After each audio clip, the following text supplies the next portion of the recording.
မင်္ဂလာပါချယ်ရီဆိုမြင့်ပါကျွန်မဒီဗီဒီယိုလေးမှာကကြတော့ကျွန်မဖတ်ထားတဲ့စာအုပ်လေးတွေကိုပြန်ပြီးတော့မှစာဖတ်ညွှန်းလေးပြောပေးချင်တာဖြစ်ပါတယ်လို့ဒီကာလတွေမှာကတော့ကျွန်မတော်တော်လေး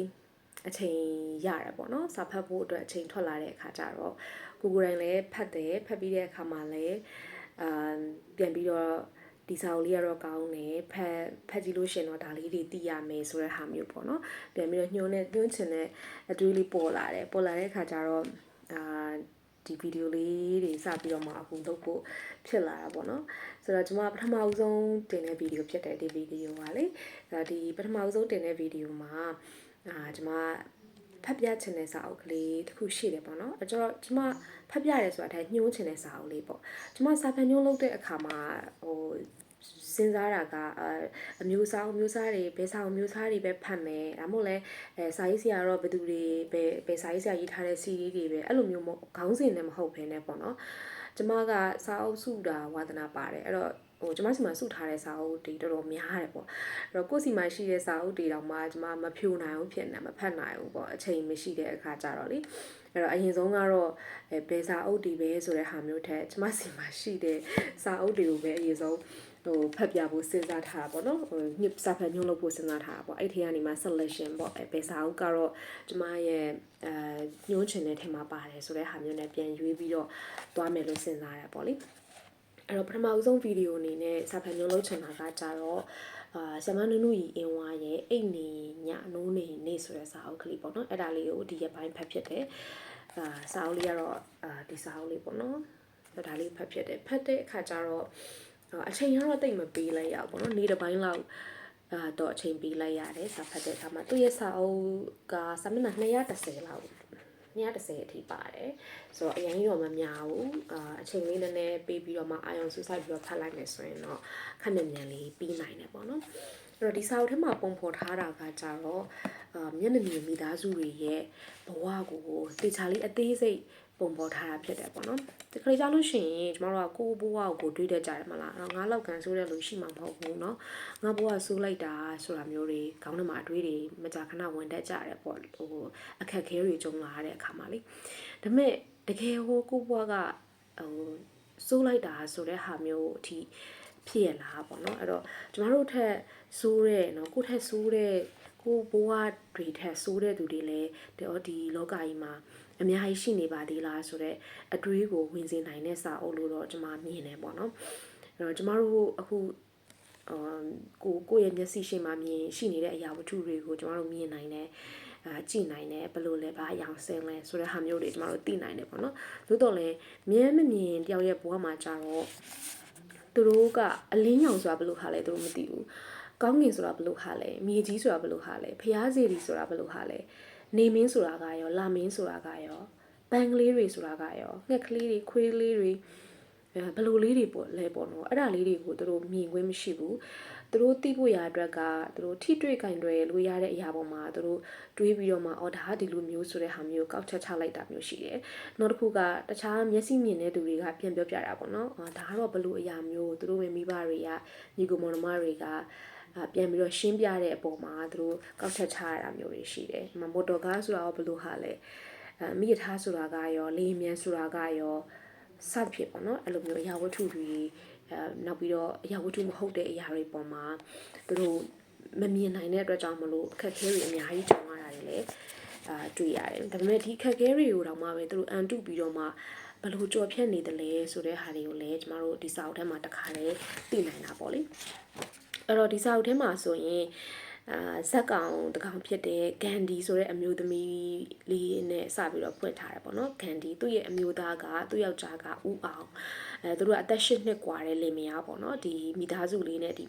မမြင်မိသားစုလေးနဲ့စပြီးတော့မှပုံပေါ်ထားတာတွေ့ရတယ်အဲ့တော့သူတို့ကကြတော့ကြီးမြင့်နိုင်မျက်မမြင်ចောင်းကနေပြီးတော့မှတင်ငန်းကျွန်းဟိုးအစွန်ဖျားဖက်ကအလို့ယုံတွေကိုဝင်းထဲကိုပြောင်းရွှေ့လာကြတဲ့မျက်မမြင်မိသားစုအစု20ပေါ့နော်ဒီအစု20ပေါ်မှာတည်ပြီးတော့မှဇက်အိမ်တည်ပြီးတော့မှရေးထားတဲ့စာအုပ်လေးဖြစ်တယ်အလို့ယုံဆိုတာကကြတော့မျက်မမြင်ចောင်း ကုံထုတ်သမမှာပရိဘောကလုပ်တဲ့အလုပ်ဖြစ်တယ်ပေါ့နော်အဲ့ဒီမှာကလထိုင်းတွေချိန်ထိုးရတယ်ချိန်ထိုင်ကုန်တွေလုပ်ရတယ်ချိန်ဆွဲခြင်းတွေလုပ်ရတယ်ပေါ့နော်တနေ့ကိုအဲ့ဒါကိုလုပ်တဲ့သူကတနေ့ကို၄ချက်ရတယ်ပေါ့နော်တစ်လကို120ရတယ်လို့ဆိုပြီးတော့မှဖော်ပြထားတယ်နောက်ဒီမိသားစုတွေရဲ့ဒီမျက်မြင်ပုံကိုယ်တွေရဲ့သူတို့ဘယ်လိုမျိုးစီးပွားရှာဒီစားဖို့တောက်ဖို့ပေါ့နော်ဝင်ငွေတစ်ခုရအောင်ဘယ်လိုရှာကြတလဲဘတ်ကဘယ်လိုစီးကြတလဲနောက်သူတို့ရဲ့ဘဝမှာကိုယ့်ရဲ့ဘဝပါတနာကိုဘယ်လိုရွေးချယ်ကြတလဲဆိုတော့မြင်ကွင်းလေးတွေလည်းအသေးစိတ်မြင်တွေ့ဖတ်ခွင့်ရပါတယ်ဒီစာအုပ်ထဲမှာလေနောက်ဂန်ဒီခုနပြောခဲ့တဲ့ဂန်ဒီဆိုတဲ့အမျိုးသမီးလေးကသူ့ကိုဘာလို့သူ့ရဲ့နာမည်ကလည်းစမ်းနေတာပေါ့နော်ဘာလို့ဂန်ဒီလို့မဲ့ထားလဲဆိုတော့ဂန်ဒီဆေးရုံမှာမွေးလို့သူ့ကိုဂန်ဒီလို့ခေါ်ကြရင်သူ့နာမည်ကလည်းဂန်ဒီလို့ဖြစ်သွားတယ်နောက်ဒီမွေးကလေးကသူကဂန်ဒီကသူ့ရဲ့ဘဝကိုဘယ်လိုပုံဖော်ထားလဲဆိုတော့မွေးကလေးကအမှောင်နဲ့ရင်ဆိုင်ခဲ့ရတဲ့ဂန်ဒီကသူ့အတွက်မျက်စိဖွင့်ထားရင်လည်းအမှောင်ပဲမျက်စိမိတ်ထားလဲအမှောင်ပဲလောကကြီးကဂန်ဒီအတွက်အမြဲတမ်းမှောင်နေတယ်ဆိုပြီးတော့မှပုံဖော်ထားတာပေါ့နော်အဲ့တော့နောက်ဂန်ဒီကသူ့ရဲ့ဘဝကိုသူဘယ်လိုမြင်လဲဆိုတော့ဂန်ဒီတို့ကလူကောင်းတွေထက်ဘယ်နေရာမှာပဲဖြစ်ဖြစ်တပန်းရှုံးနေတာပဲဆိုတဲ့အမြင်လဲသူမှရှိတယ်ပေါ့နော်ဒါလေးလည်းမြင်ရတယ်နောက်သူတို့တွေသူ့မှာကြတော့ပေါ့နော်ဒီဥအောင်နဲ့ဂန်ဒီမှာကလေးလေးတယောက်ရှိတယ်ဒီကလေးလေးကကြတော့မွေးတဲ့အချိန်မှာတော့မမြင်အဖြစ်နဲ့မွေးတာတော့မဟုတ်ဘူးဒါပေမဲ့ကလေးလေးလေးဘက်သွားတဲ့အရွယ်ရောက်တဲ့အခါမှာကလေးကမျက်စိနာတဲ့ယောဂကတော်တော်လေးအချိန်လေးဆူလာတယ်မျက်စိနာပြီးတော့အီတယ်မျက်စိကိုက်လို့ငိုတယ်ဆိုတဲ့ဟာမျိုးပေါ့နော်တဖြည်းဖြည်းနဲ့ကလေးလေးဟာမမြင်သူ့ရဲ့အဖေတွေသူ့ရဲ့အဖေအမေလိုပဲမမြင်ဖြစ်သွားမလားဆိုတဲ့ဟာကိုလည်းပုံဖော်ထားပြတာတွေ့ရတယ်ဒါပေမဲ့ဘလောက်ပဲကလေးကမျက်စိမှာပြဿနာဖြစ်နေတဲ့အခက်အခဲဖြစ်နေပေမဲ့သူတို့မှာစားဝတ်နေရေးအတွက်ရုန်းကန်ရတယ်စားဖို့တောက်ဖို့မရှိဘူးဖြစ်တဲ့အတွက်ကြောင့်မလို့ကလေးကိုမျက်စိထိရောက်တဲ့ကုသမှုပေးဖို့ရာအတွက်လည်းဘလို့မှအဆင်မပြေနိုင်ဘူးပေါ့နော်အဲ့တော့ဒီကလေးရဲ့မျက်လုံးကိုလည်းသူတို့မမြင်အဖြစ်နဲ့လက်လွှတ်ရတော့မှလားဆိုတဲ့ဟာမျိုးတွေလည်းစိတ်မကောင်းဖြစ်စရာမြင်ကွင်းလေးတွေလည်းဒီစာအုပ်ထဲမှာဖတ်ရတယ်ပေါ့လေနောက်ဒီစာအုပ်ထဲမှာပါလဲဆိုတော့အင်ဂျီချုပ်ရိုးကိုမှတ်ထားပြီးတော့မှအပေါ်အောက်ဝမ်းဆက်နော်ဝမ်းဆက်စင်တူမလွဲအောင်ဝတ်နိုင်တဲ့အပြိုကြီးမမကျင်ဆိုတာလည်းပါတယ်သူကတော့ဒီအိမ်အောင်စု20ထဲမှာတခြားသူတွေထဲမှာအချမ်းသာဆုံးအမျိုးသမီးအပြိုကြီးဖြစ်တယ်ပေါ့နော်ဘာလို့လဲဆိုတော့သူ့ရဲ့ညီကိုမောင်နှမတွေကသူ့ကိုချစ်ကြတယ်ဝိုင်းဝန်းကူညီထောက်ပံ့ကြတယ်ဆိုတော့သူကတခြားသူတွေထက်တော့တောင်းတနေနိုင်တဲ့အမျိုးသမီးတယောက်ပေါ့နော်သူလည်းပုံဖော်ထားတွေ့ရတယ်နောက်ခရစ်ယာန်အိမ်ရှိတွေမှာသွားပြီးတော့မှဘုရားရှိခိုးခြင်းလို့ပါလို့ပြောပြီးတော့ဝမ်းစာရှာရတယ်ကိုဖိုးကျော်နဲ့အန်နီတာတို့လင်မယားအကြောင်းလည်းပါတယ်ကိုဖိုးကျော်ကိုကြတော့ဘလိုင်းကင်စာဆိုပြီးတော့လည်းပြောရဲပေါ့နော်ဘာဖြစ်လို့လဲဆိုတော့ဒီစတူဒီယိုဒီတန်ရှင်ကင်စာတချင်းတွေကိုများဆိုလိုက်ရင်တကယ်ကင်စာဆိုနေတယ်လို့ပဲတစ်ထက်သေးအတန်ကတူအောင်ဆိုနိုင်တယ်ပေါ့နော်အရန်လဲနားထောင်လို့ကောင်းတယ်ဆိုတော့လူတွေကသူ့ကိုဘလိုင်းကင်စာဆိုပြီးတော့မှခေါ်ကြတယ်ဒါပေမဲ့ဒီဖိုးကျော်မှာတော့သူ့မှာလည်းစိတ်အနာတရားဖြစ်နေတာလေးတွေရှိရပေါ့နော်သူ့ရဲ့မိဘတွေနဲ့အတူမနေရတာပြီးတော့ညီကိုမောင်နှမတွေတခြားလူတွေရဲ့မမြင်ဖြစ်တဲ့အပေါ်မှာခွဲခြားဆက်ဆံမှုနှိမ်ချမှုဆိုတဲ့ဟာမျိုးတွေလည်းသူကြုံခဲ့ရတာတွေရှိတဲ့အခါကျတော့အဓိကဖိုးကျော်မှာကဘာတွေ့ရလဲဆိုတော့တကြံပေါ့နော်တကြံနဲ့ပတ်သက်ရင်သူအမတန်ရှောင်းတယ်မုန်းတယ်ပေါ့နော်တကြံအနံ့တွေရလာရင်တကြံတချင်းတွေကြားရရင်တကြံနားနီးလာပြီဆိုရင်ဖိုးကျော်ထွက်ပြေးချင်တယ်ပေါ့အဲ့လောက်ထိတောင်မှပဲသူတကြံကာလမှာသူ့အတွက်ခက်ခဲကြုံခဲ့ရတာလေးတွေရှိခဲ့တယ်ဒါတော့ဒီဖိုးကျော်နဲ့အန်နီတာရဲ့သူတို့ဘယ်လိုတွေ့ဆုံကြတယ်လဲဆိုတဲ့ဟာတွေလည်းဒီထဲမှာကျမတို့ဖတ်မှာဖြစ်တယ်။နောက်ဓာတ်ပြားရအဆိုတော့ချူချူအေးလို့ခေါ်တဲ့မတ်ချိုနဲ့သူ့ရဲ့ယောက်ျားကိုထွေးပေါ့နော်။မတ်ချိုကတော့သူ့ရဲ့ယောက်ျားကိုအမတန်ချစ်တဲ့အိမ်အောင်ရှင်မတယောက်အနေနဲ့ပုံဖော်ထားတယ်။သူတို့မှာကသမီးလေးတယောက်မွေးတယ်။သမီးလေးမွေးတဲ့အခါမှာသမီးလေးကတော့မျက်စိမြင်တဲ့သူဖြစ်တယ်။ဆိုတော့ဒီသမီးလေးရဲ့ဘဝကိုကောင်းစားဖို့အတွက်ဒီမတ်ချိုကဆုံးဖြတ်ပြီးတော့မှကလေးမရှိတဲ့သူ့အမနော်သူ့အမလင်မယားကိုဒီကလေးလက်တကူမွေးချင်းအပ်လိုက်တယ်ပေါ့နော်မွေးခွင့်ပေးလိုက်တယ်ဆိုတော့ဒီကလေးလေးရဲ့ဒီသမီးလေးရဲ့ကြည်ပြင်းလာတဲ့အတန်လေးတွေကိုတော့သူတို့ကြားခွင့်ရှိတယ်ပေါ့နော်သမီးလေးကသူတို့စီကိုလာလဲတယ်အမလာတဲ့အခါမှာဒီသမီးလေးကပါလာတယ်အဲ့တော့သမီးလေးကအဖေအမေလို့ခေါ်တဲ့ကိုသူတို့ကြားရတယ်ဒါပေမဲ့အဲ့ဒီအဖေအမေလို့ခေါ်တဲ့အတန်ကသူတို့ခေါ်တာမဟုတ်ဘဲနဲ့သူ့အမလင်မယားကိုခေါ်တာဖြစ်တယ်ပေါ့နော်အဲ့လိုမျိုးကြားတဲ့အခါမှာလဲ ဒီအဖေအမေတွေအနေနဲ့တကယ်အဖေရင်းအမေရင်းအနေနဲ့ဘယ်လိုခံစားရတယ်လဲဆိုတဲ့ဟာကလဲတွားပြီးတော့မှစိတ်မကောင်းဖြစ်เสีย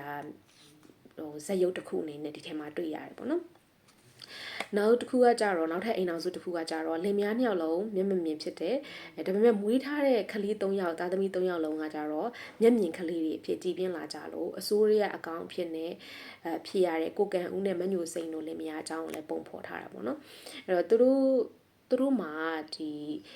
အကြီးဆုံးသားလေးပေါ့အကြီးဆုံးသားလေးကသူ့နာမည်ကိုခေါင်းတွဲလို့ခေါ်ကြတယ်ဘာလို့ခေါင်းတွဲလို့ခေါ်လဲဆိုတော့ဒီအိမ်အောင်စု20လုံးမှာမျက်မြင်ဖြစ်တာကအကြီးဆုံးပေါ့နော်ကလေးတွေပဲရှိတယ်အဲ့ကလေးတွေထဲမှာအသက်အကြီးဆုံးကလည်းဒီခေါင်းတွဲလေးတယောက်ပဲရှိတယ်ခေါင်းတွဲရဲ့အသက်က73နှစ်လောက်ရှိတယ်ပေါ့အဲ့တော့ဒီမျက်မမြင်ဒီအိမ်အောင်စု20မှာတခုခုဆိုလို့ရှိရင်ခေါင်းတွဲကိုပဲခေါ်ပြီးတော့သွားရတယ်ခေါင်းတွဲရေးဈေးဝယ်ဖို့သွားရအောင်ဆိုရင်လည်းခေါင်းတွဲလိုက်ရတယ်ဖျားရှိခိုးဘို့ပေါ့နော်ဒီခရစ်ယာန်အိမ်ဒီမှာလိုက်ပြီးတော့မှကိုဖိုးကျော်တို့လင်မယားဖျားရှိခိုးသွားခြင်းနဲ့ဆိုလို့ရှိရင်လည်းဖျားရှိခိုးတဲ့အခါကျတော့ဒီအစားတောက်တွေပြီးတာတို့ပတ်စံပြီးတာတို့ဘာလို့တကြားလုံးတို့ဘာလို့စဖြစ်ပေါ့နော်အဲ့လိုမျိုးတွေရတဲ့အခါကျတော့သူတို့ကဖျားရှိခိုးထွက်ကြတယ်ဖျားရှိခိုးထွက်တဲ့အခါမှာလည်းလမ်းတွေဘာတွေတွားတဲ့အခါကျတော့ဒီခေါင်းတွဲရဲ့အကူအညီကိုယူရတယ်အဲ့လိုပဲဒီဝင်းအစ်စ်ထဲကိုအိမ်ဝင်းအစ်စ်ထဲကိုပြောင်းလာတဲ့အခါမှာလည်းပစ္စည်းရတွေနေရာချတာတို့เนาะပစ္စည်းတွေဝယ်တာတို့ဆိုလို့ဝါတို့ဘာတို့တော့ဝယ်တဲ့အခါမှာလည်းဒီခေါင်းတွဲလေးပဲလိုက်ပြီးတော့မှလုပ်ပေးရတယ်အဲ့တော့ဘာပဲလုပ်ဘေးတော့ခေါင်းတွဲကမရှိမဖြစ်ဒီလူတယောက်အနေနဲ့ဖြစ်တာပေါ့နော်ပြီးတော့ဒီကလေးလေးရဲ့စိတ်ထားဖြူစင်မှုတွေဒီမိသားစုတွေပေါ်မှာကူညီခြင်းမှုတွေကူညီတတ်မှုတွေလိမ္မာပါးနပ်မှုတွေပေါ့နော်ကလေးအရွယ်နဲ့မမျှအောင်လို့သူ့မှာအများကြီးဝင်ပိုးတွေထမ်းထားရတယ်ဆိုတဲ့ဟာကိုလည်းပုံဖော်ထားတာတွေ့ရတယ်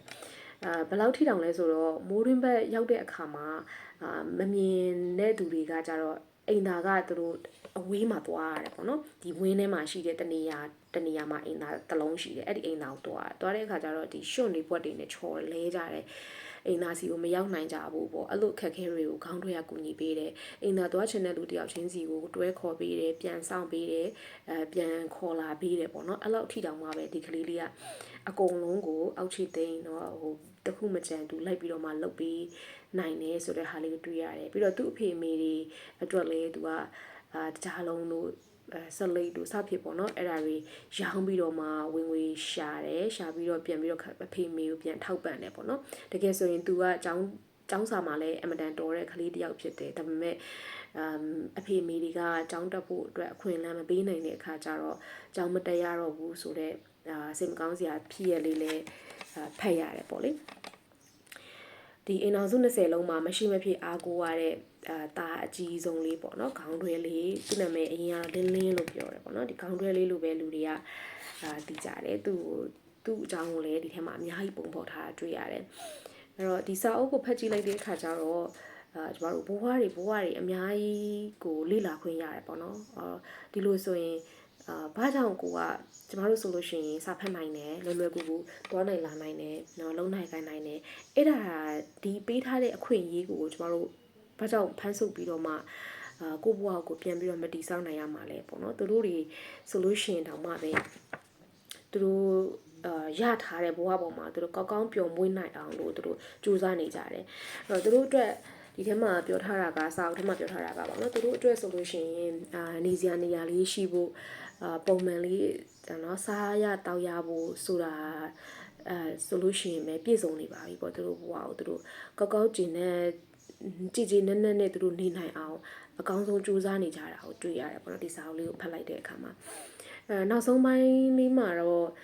ကျမအနေနဲ့ဒီစာအုပ်ကိုဖတ်ပြီးတဲ့အချိန်တော်တော်ကြာတဲ့အထိပေါ့နော်ဘာဖြစ်သွားတာလဲဆိုတဲ့ဟာကိုဆက်ပြီးတော့သိချင်နေတော့မယ်ပေါ့နော်ဘာလို့လဲဆိုတော့ဒီခေါင်းတွဲလေးနဲ့ပတ်သက်ပြီးတော့စာရေးဆရာကဆရာမကသူ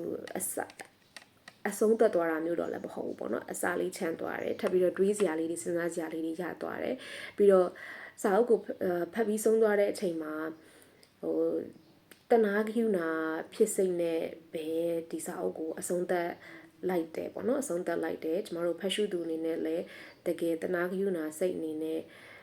အပြီးသက်သွားတယ်ဆိုတဲ့ဟာမျိုးလေးလည်းတွေ့ရတယ်ပေါ့နော်ဒီစာအုပ်ကိုတော့ကျမညွှန်းချင်တာကကိုဘွားကိုတကယ်ခက်ခဲနေပြီလို့ထင်တယ်ဆိုလို့ရှိရင် ဒီစာအုပ်လေးကိုဖတ်ကြည့်ပါပေါ့နော်ပြီးရင်ပြန်ပြီးတော့စဉ်းစားကြည့်လို့ရတယ်ဘယ်လောက်ထိခက်ခဲနေတာလဲထွက်ပေါက်မရှိတော့တာလားเนาะဒီလိုမျိုးတာเนาะသူတို့ဘဝတွေလိုမျိုးတာကိုဖြစ်မယ်ဆိုလို့ရှိရင်ရောဘယ်လိုမျိုးဖြတ်တန်းနိုင်မှာလဲပေါ့เนาะနောက်တစ်ခုကကျမတို့အခုလက်ရှိရောက်နေတဲ့ကိုယ့်ရဲ့ခြေနေလေးတွေเนาะကိုယ့်ရဲ့ဒီလုံနိုင်စွမ်းလေးတွေဒါလေးတွေကိုလည်းကျမတို့ပြန်မြင်ပြီးတော့မှကောင်းပြန်ပြီးတော့အသုံးချဖို့လိုနေပြီဆိုတဲ့ဟာကိုလည်းမြင်ရမှာဖြစ်ပါတယ်လို့အားလုံးပဲကြည့်ရှုပေးတဲ့အတွက်ကျေးဇူးအများကြီးတင်ပါတယ်နောက်တစ်ပတ်ကျရင်ပြန်ဆုံကြမယ်နော်